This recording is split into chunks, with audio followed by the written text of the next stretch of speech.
Question number 1, science 1 का question number 1 जो कि 10 मार्क्स का होगा। कैसे 10 मार्क्स का होगा? देखिए, क्वेश्चन नंबर 1A ये 5 मार्क का है। इसमें आपको 5 क्वेश्चन दिए जाएंगे। उसमें फिल इन द ब्लैंक्स हो सकते हैं, असंगत जोड़ियां हो सकती हैं, एक वर्ड हो सकता है, ठीक है। और 5 रहेंगे बी में। इसमें क्या है, जो ब्लैंक आपको दिए जाएंगे उसके नीचे ऑप्शन रहेंगे, ऑप्शन में चूज करके भरना। ध्यान देना, पहले के 5 क्वेश्चन में ब्लैंक्स में ऑप्शन नहीं दिए जाएंगे, आपका वो आंसर खुद लिखना होगा। और जो पहले का बी रहेगा 5 मार्क का, उसमें 5 क्वेश्चन में जो ब्लैंक्स रहेंगे, खाली स्थान रहेंगे, रिक्त स्थान रहेंगे, उसके लिए आपको ऑप्शन दिए जाएंगे। उसी ऑप्शन के स्थान की जगह पे भर करके आप नंबर ले सकते हैं। आइए देखते हैं आज की ये साइंस पेपर की question paper SSC board examination के लिए जो पेपर सीरीज चल रही है उसका क्वेश्चन हम एक एक कर दे रहे हैं। और इतना याद रखना, ये क्वेश्चन कर लेने के बाद में, ये पढ़ लेने के बाद में गारंटेड आपको ज्यादा नहीं कुछ क्वेश्चन दिए जाएंगे 10 मार्क्स के लिए। ये आपको एग्जाम में मिलने ही वाले हैं। अगर आपने इतना तैयार कर लिया, इतना देख लिया, आपके 10 मार्क्स, पहला क्वेश्चन 10 मार्क्स का रेडी हो जाता है। अभी मार्किंग स्कीम भी आप पहले की वीडियो में देख चुके हैं कि इसमें क्वेश्चन कैसे आते हैं, कितने नंबर के आते हैं। देखिए, क्वेश्चन नंबर पहला है, फर्स्ट क्वेश्चन देखना। द ब्लैंक, यहां ब्लैंक है, डैश है। The dash force acting on the planet is responsible for the circular motion. इसका मतलब किसी प्लेनेट पर वो कौन सा बल लगता है जिसके कारण वह सर्कुलर मोशन करता है, वृत्ताकार गति करता है। सीधे शब्द में बोले तो वृत्ताकार गति करते हुए किसी भी पिंड पर कौन सा बल अप्लाई होता है, कौन सा बल लगता है।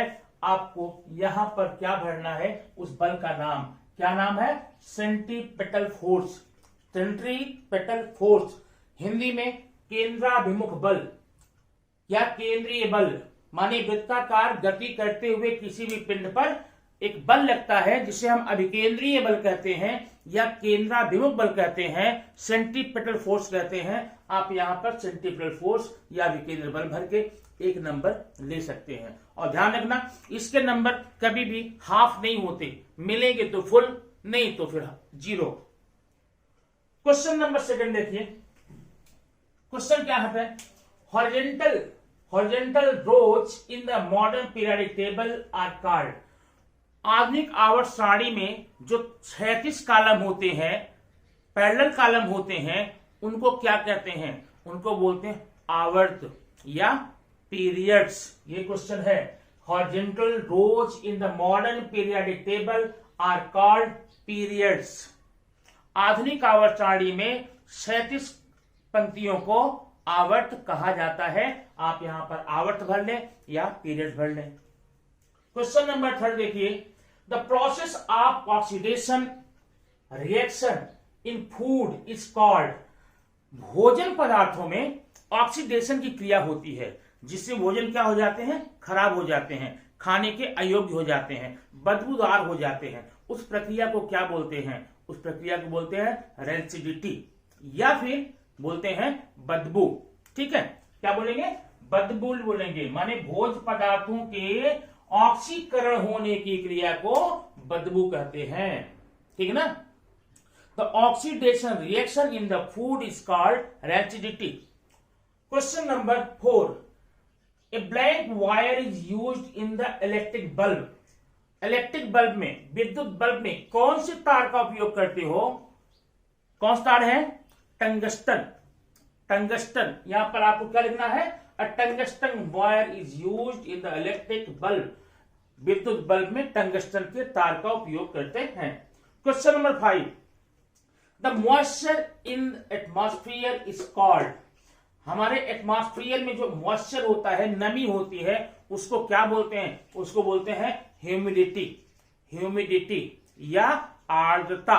नमी को क्या बोलते हैं? अभी जो वायुमंडल में जो नमी है, पानी की वाष्प है, पानी के कण है, ओस के रूप में होते हैं, इनको हम नमी बोलते हैं।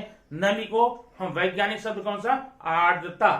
आर्द्रता, ये देखो आर्द्रता, ऐसा, ठीक ना? या फिर ह्यूमिडिटी बोलते हैं। ये आपके 4-5 क्वेश्चन हो गए। छठवां क्वेश्चन आप देखेंगे, number of electrons in the outermost orbit of alkali metals are. Alkali metal जो होते हैं, अब एल्कली मेटल कौन सा है आप जानते होंगे, मॉडर्न पीरियडिक टेबल पढ़ चुके हैं। जो पहला समूह होता है, जो फर्स्ट ग्रुप होता है, उसको बोलते हैं एल्कली मेटल, क्षारीय धातुएं। उन क्षारीय धातुओं के बाहरी कक्षा में कितने इलेक्ट्रॉन्स होते हैं, अब आपको याद रखना पड़ेगा। इसमें पहला समूह है क्षारीय, दूसरा है मृदा क्षारीय, एल्कली अर्थ एल्कली, ठीक है। अब पहले समूह के बाहरी कक्षा में 1 इलेक्ट्रॉन्स होते हैं, दूसरे में 2 होते हैं, ठीक है ना। पहले में 1, दूसरे में 2, और तीसरे से लेकर 12वें तक 2। 13वें समूह के बाहरी कक्षा में 3, 14वें के बाहरी कक्षा में 4, 15वें समूह की बाहरी कक्षा में 5, 16वें में 6, 17वें में 7, 18वें में 8। लेकिन यहां पर सबकी बात नहीं है, बात किसकी क्या जा रही है, क्षारीय धातुएं। क्षारीय धातुएं कौन समूह में है, पहले समूह में, इसलिए इसकी बाहरी कक्षा में कितने इलेक्ट्रॉन पाए जाएंगे, ओनली 1। क्षारीय धातुओं की बाहरी कक्षा में 1 इलेक्ट्रॉन्स पाए जाते हैं, आप यहां लिख देंगे 1, ठीक है। 7वां, is necessary to change the speed and direction. Speed और डायरेक्शन, गति और दिशा बदलने के लिए जरूरी होता है। माने किसी भी वस्तु को डायरेक्शन चेंज करना हो या स्पीड चेंज करनी हो तो किसका उपयोग करते हैं, वो उपयोग होता बल। किसी भी पिंड की गति और दिशा बदलने के लिए बल की आवश्यकता होती है। आप यहां पर क्या लिखेंगे, फोर्स, बल, ठीक है। Question number 8, dash organize the modern periodic table. आधुनिक आवर्त सारणी की रचना की थी, किसने की थी। अब पहले चैप्टर में आपने कुछ वैज्ञानिकों के नाम सुने थे। पहले थे डोराइनर, उन्होंने ट्रिक का नियम बताया था, ट्रायड लॉ। दूसरे थे न्यूलैंड, अष्टक का नियम था। तीसरे थे मेंडलीफ, ठीक ना, उन्होंने आवर्त सारणी बनाई थी। लेकिन जो आधुनिक आवर्त सारणी बनी थी, मॉडर्न पीरियडिक टेबल बना था, उसको बनाने वाले थे Mister Henry Moseley. Mister Henry Moseley, यहां पर आप लिखेंगे मोसले, ठीक है। Question number 9, the live and neutral wire है PD. PD mark potential difference, विभवांतर। जो लाइव वायर होता है, प्रावस्था तार कहते हैं, और उदासीन तार होता है, इनके बीच कितने वोल्ट का विभवांतर होता है। इनके बीच 220 वोल्ट का विभवांतर होता है, 220 का होता है। क्वेश्चन नंबर लास्ट इस सीरीज का है, the unit of heat. Heat की इकाई क्या है। अब देखो हीट क्या है, देखो हीट और टेम्परेचर अलग अलग है, ध्यान देना। टेम्परेचर की इकाई अलग होगी, हीट की अलग होगी। हीट एक प्रकार की ऊर्जा है, और ऊर्जा की इकाई क्या होती है, जूल होती है। तो हीट की क्या हो जाएगी, जूल। ऊष्मा की इकाई जूल होती है। अब अगला क्वेश्चन आप देखेंगे इसमें नेक्स्ट पेज पर, उसमें क्या कहता है आप समझिए उसको। अब अगला क्वेश्चन आपके सामने है, इसमें आपको करना है क्या। अब इसमें 2 प्रकार, एक तो बोलते हैं सहसंबंध या कोरिलेशन। अब देखना पहले क्वेश्चन में या तो ब्लैंक है, डैश है, या कोरिलेशन है, सहसंबंध है, या फिर ऑड मैन आउट असंगत है। अब एक एक करके हम देखते हैं इसमें क्या है। क्वेश्चन नंबर 11 है, इसे बोलते हैं सहसंबंध या कोरिलेशन पता करना। अब ये बड़ा सिंपल होता है, जैसे मैंने कहा इथेन का संबंध अल्केन से है। अब अल्केन में इथेन ना, इथेन मीथेन प्रोपेन ब्यूटेन, ठीक है ना। तो इथेन का संबंध अल्केन से है, तो इथीन का संबंध किससे होगा, नाम से जाना। इथेन अल्केन, तो इथीन अल्कीन। अगर इथाइन में बोलता तो अल्काइन बोलते, तो नाम से यहां संबंध आप निकाल लेंगे। यहां पर क्या लिखेंगे, यहां क्या अल्कीन लिखेंगे। इथेन का रिलेशन अल्केन से है, तो इथीन का अल्कीन से होगा, ठीक है। दूसरा देखना, लेयर ऑफ टिन को टिनिंग कहते हैं। अगर किसी धातु पर उसके क्षरण को रोकने के लिए टिन की परत चढ़ाई जाती है, तो उसको हम बोलते हैं टिनिंग। तो जस्ता, जिंक, जस्ते की परत चढ़ाने क्या बोलेंगे, जस्तीकरण। हिंदी में जस्तीकरण अंग्रेजी में गैल्वेनाइजेशन, याद रखना क्या है यह, गैल्वेनाइजेशन है यहां पर। क्वेश्चन नंबर 3 में Mg मैग्नीशियम S ब्लॉक का तत्व है, मैग्नीशियम S का तत्व है, तो नाइट्रोजन किस ब्लॉक का होगा। अब ध्यान रखना, पहले के दो समूह S ब्लॉक के हैं, माने पहला और दूसरा, 13वें से लेकर लास्ट तक का S ब्लॉक का है 18वें तक, और तीसरे से 12वें तक P का।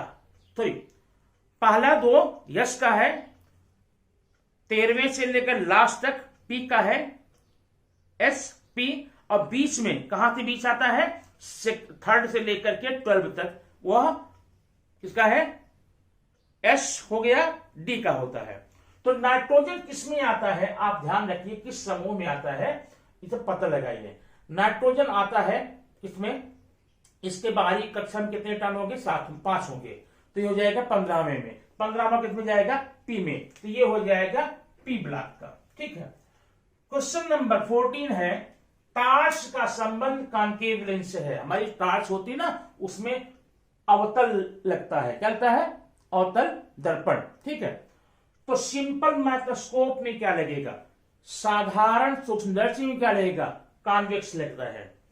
क्वेश्चन नंबर 15वां, Vikram Sarabhai space research centre Thiruvananthapuram में है, याद रखना, Vikram Sarabhai space research centre जो है कहां है, तिरुवनंतपुरम में है। तो आपको यह पता लगाना है Satish Dhawan space research centre किधर है, तो यह है श्रीहरिकोटा में, Satish Dhawan space research centre Harikota में है, आप यहां पर कर सकते हैं।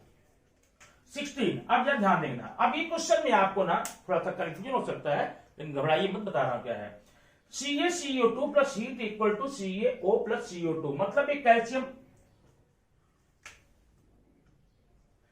कार्बोनेट है, तो कैल्शियम कार्बोनेट को जब तप्त करते हैं, गर्म करते हैं, तो कैल्शियम ऑक्साइड और कार्बन डाइऑक्साइड का निर्माण होता है। ये कौन सी अभिक्रिया है, अब देखा जाए तो यहां पर सिंगल एक ही अभिकारी पदार्थ है, यहां दो उत्पाद बनते हैं, मतलब यह है विच्छेदन अपघटन। ठीक है, विच्छेदन या अपघटन, डिकम्पोजिशन है। और दूसरी बात, यहां पर कितने कार्बन है, 3, कितने ऑक्सीजन है, 3, यहां पर कितने हैं, 1, यहां 2, मतलब यहां से ऑक्सीजन निकल रही है, और ऑक्सीजन निकलने क्या बोलते हैं, अवकरण बोलते हैं, तो मतलब अवकरण भी है। नंबर 2। नंबर 3, कैल्शियम कार्बोनेट के साथ में यहां हीट दिखाया गया है, मतलब ये ऊष्माग्राही है, एंडोथर्मिक है। अब कंफ्यूजन आपको ये हो सकता है कि मैं कौन सा नाम लूं, डोंट वरी। प्रक्रियाएं पहली है संयोग अभिक्रिया, कॉम्बिनेशन रिएक्शन, अपघटन डिकम्पोजिशन, प्रतिस्थापन और युगल विस्थापन, 4 हैं ये आपके।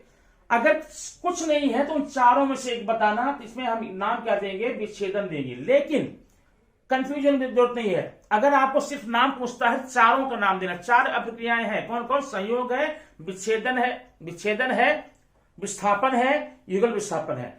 उसके बाद का हम कैसे बताएं, डोंट वरी, उसके लिए आपको ऑप्शन दिया जाए, जैसे ऑप्शन यहां नीचे दिए जाएगा, उसके आधार पे कर लेंगे। तो यहां पर क्या है, ये एंडोथर्मिक है, ऊष्माग्राही है। If an opaque object lies in the path of light, dash is formed. अगर प्रकाश के रास्ते में, लाइट के रास्ते में कोई अपारदर्शी वस्तु पड़ जाती है, तो इसका निर्माण होता है। किसका, सिंपल है, अगर यहां सामने बल्ब है, आप यहां खड़े हैं, तो इधर क्या बनती है, परछाई, छाया, image.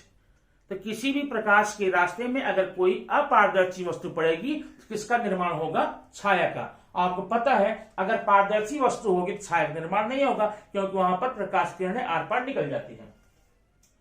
Question number 18, fatty food become rancid due to, जो तैलीय पदार्थ होते हैं, तेल वाले खाद्य पदार्थ होते हैं, वो रेंसिड, बदबूदार हो जाते हैं। किसके कारण, वो कौन सी क्रिया है, वह अभिक्रिया है ऑक्सीकरण, ऑक्सीडेशन। तैलीय पदार्थों में ऑक्सीकरण की प्रक्रिया से वो बदबूदार हो जाते हैं। 19, total number of block are, blocks, मैं ब्लॉक लिखता हूं, आधुनिक आवर्त सारणी में कुल कितने ब्लॉक्स हैं, 4, S block, P block, D block and F block. Last question का इसका, और ऑफ आयरन इज कॉल्ड, लोहे के अयस्क को क्या कहते हैं? अब आपको याद होगा धातु के निष्कर्षण में आपके चैप्टर में जो अयस्क दिया गया वो एल्यूमिनियम का है। किसका? एल्यूमिनियम के अयस्क का निष्कर्षण है। ठीक है, तो वहां पर एल्यूमिनियम के अयस्क का नाम है क्या? पता है? नहीं पता? पता करो। बॉक्साइट। क्या है? बॉक्साइट है। और ये जो लोहे के अयस्क होते हैं उनके नाम होते हैं हेमेटाइट। तो आप यहां पर क्या लिख कर आएंगे? हेमेटाइट। तो आज के इस वीडियो में आप 20 क्वेश्चन आपने देखा। ऐसे करके अभी 2 वीडियो आपको मिलेंगे, कुल मिलाकर के 80 क्वेश्चन आसपास बनेंगे। और 80 क्वेश्चन में विथ फुल गारंटी मैं कहता हूं आपको बोर्ड एग्जाम जो मार्च में होने वाला, अप्रैल मई में जो होने वाला 10वीं का, उसमें पूरा का पूरा क्वेश्चन आप यहीं से पाएंगे। आप इसको एक बार देख लेंगे, पढ़ लेंगे, कंफर्म कर लेंगे, 10 मार्क्स आपका हो जाएगा। ठीक है। हाँ, इसके बाद अगला वीडियो मैं तब दूंगा अगर आपका कमेंट आ जाता है कि आपको ऐसे ही वीडियो की आवश्यकता है, ऐसे क्वेश्चन की आवश्यकता है एग्जाम नंबर लेने के लिए। अगर आपको ये लाभदायक दिखता है, यूजफुल दिखता है, कमेंट बॉक्स में जाकर के आप फ्रैंकली लिखिए सर मुझे इस वीडियो को और आगे चाहिए, तो मैं इस वीडियो की सीरीज को आगे बढ़ाऊंगा, नहीं तो ये लास्ट वीडियो होगा। Okay, thank you.